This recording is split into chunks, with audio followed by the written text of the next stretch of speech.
What percentage of expired listings have no callable phone number?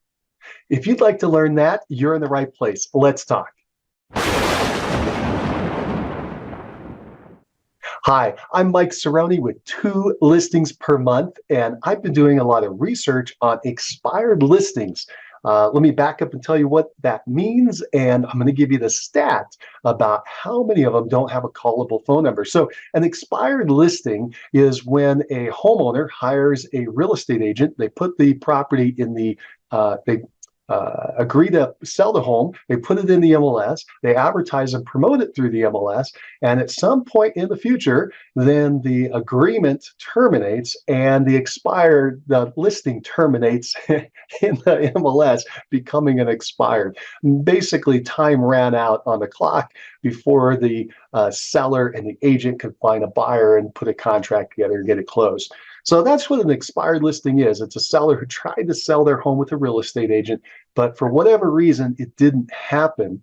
And now this seller is open to be able to talk to any other real estate agents to find an alternative. So they could relist with the same agent. They could relist with a different agent. They could take their home off the market. They could try to sell it themselves. They've got a lot of options at the end of that agreement.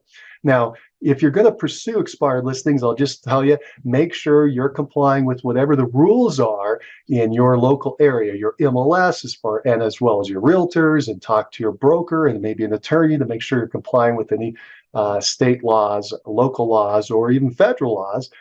For instance, I believe they have different rules up in Canada.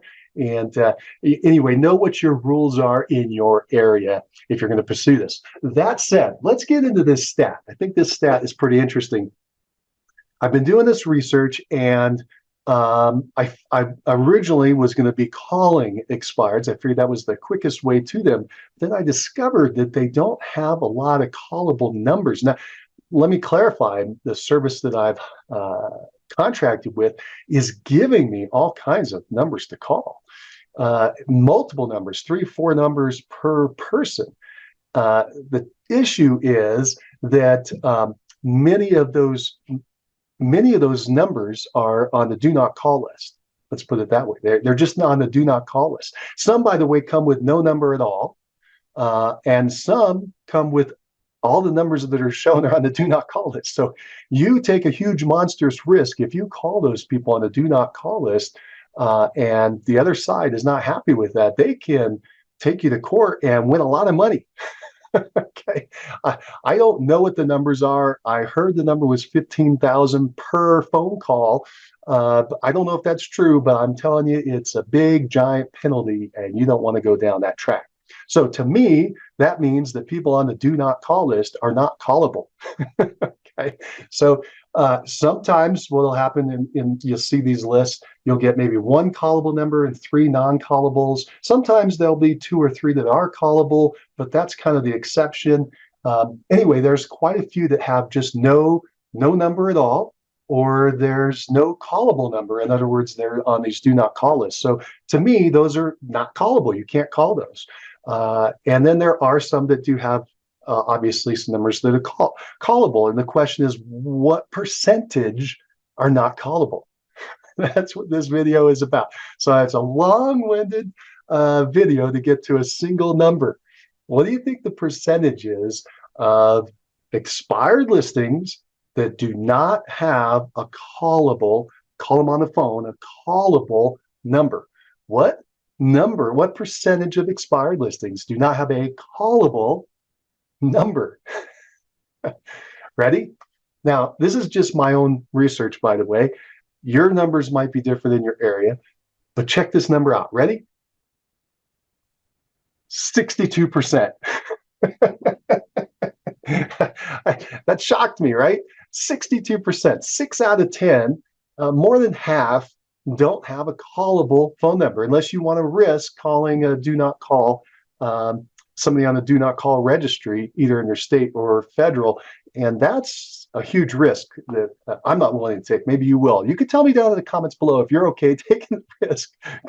Maybe you shouldn't, but down in the comments section, you could tell me what you think about this, that 62% of the numbers are not callable. All right. So to me, that tells me if you want to get a hold of 62% of the expireds, you're going to have to figure out another way to get in front of them. And to me, the options come down to the obvious options are you can go knock on their door. I've talked about that on another video. That's a pretty interesting idea if you're willing to do it. It was a really high success rate, by the way, but knock on the door. And for instance, I knocked on 5 doors and I got 5 people to answer. That was that number. Pretty incredible. The other one is direct mail. You're going to get your message in front of them. It may be brief, it may be over the trash can as they're going through the mail, but you're going to get your message at least in front of them. You could also, I guess, when you're knocking on the door, you could drop off a package if they don't answer, things like that. But you got to think, how can I get in front of these folks if 62% of them, they don't have a callable phone number? It's not that they don't answer. That's another group of people of the 40%, what is the 38% that's left? There's a whole bunch of them that just won't answer the phone at all because too many people have been calling them. But I'm just talking about how many don't have a callable phone number. All right, so I thought you might find that interesting. If you think that this is valuable information that you're learning, give us a thumbs up. If you like this, go ahead and like this video if you thought that information, the 62% was interesting. Tell me, in fact, do your research in your area, and or maybe you already know, and drop it down in the information below in the comments. I'd love to hear what your percentage is in your area of callable phone numbers. Again, 62% had no callable number in my area when I did my little research on it. Pretty surprising. Anyway, if you thought this was valuable, give us a thumbs up and stick around. If you haven't already, consider subscribing to the channel. If you have, welcome, and this is fantastic. Thanks for joining us on this journey of figuring out how to get 2 listings per month. All right, take care. Bye now.